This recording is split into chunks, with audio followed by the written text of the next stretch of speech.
river, the bridge connects Anand district to Vadodara district near Padra town over Mahi River.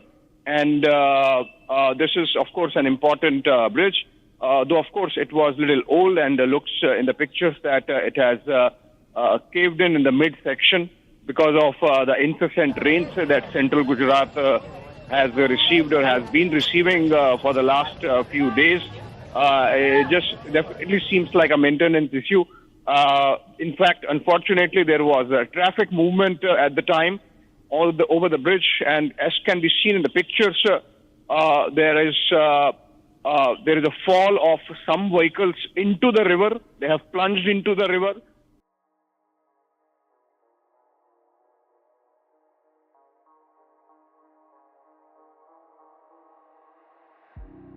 On October 23, 2022, the Gambhira River Bridge in Maharashtra, India, suddenly collapsed during construction, leading to multiple injuries and a major setback for local infrastructure.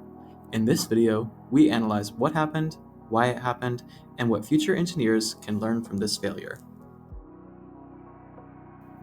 The Gambhira Bridge was a two-lane concrete structure constructed from 1981 to 1985 above the Mahi River, intended to replace an older crossing that frequently flooded.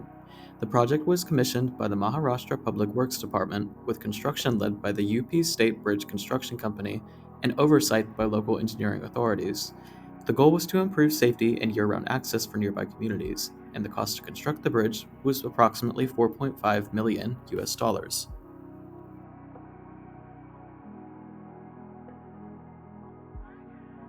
The bridge used a reinforced concrete design with multiple spans supported by piers founded in the riverbed. The deck was cast-in-place concrete reinforced with steel.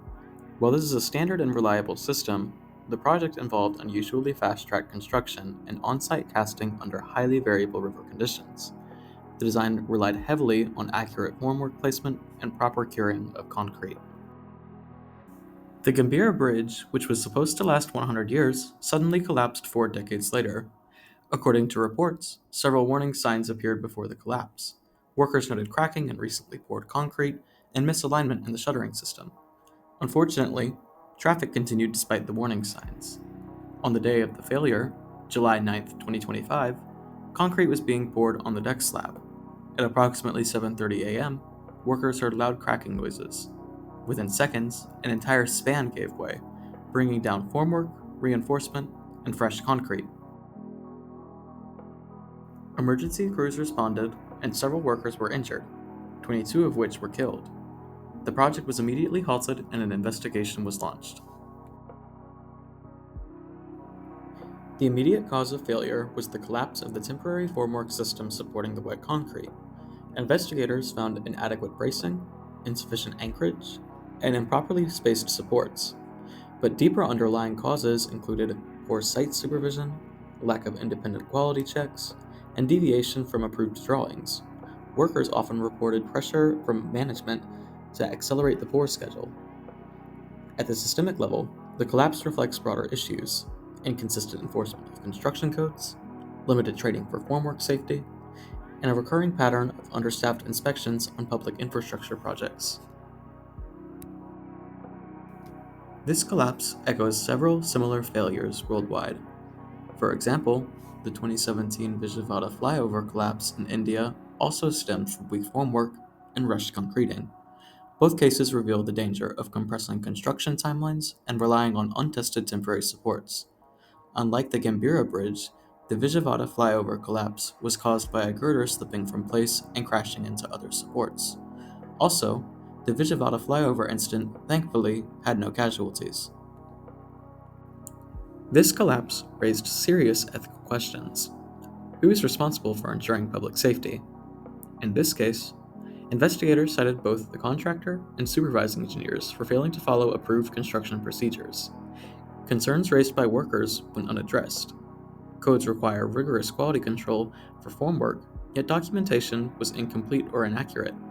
This reflects a breakdown not only in engineering oversight, but also in professional integrity.